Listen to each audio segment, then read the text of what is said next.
Ай балам, тамақ ішпейсің бе? Апа, мен кет чыгатым.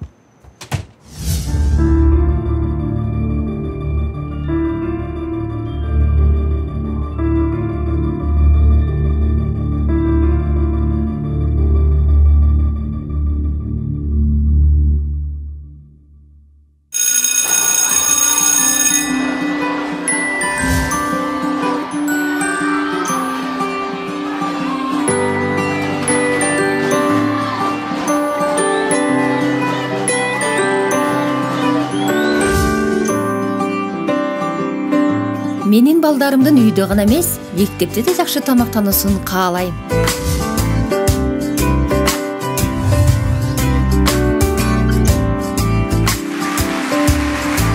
Мектептеги тамактануу акылды азыктандырып жашоону өзгөртөт.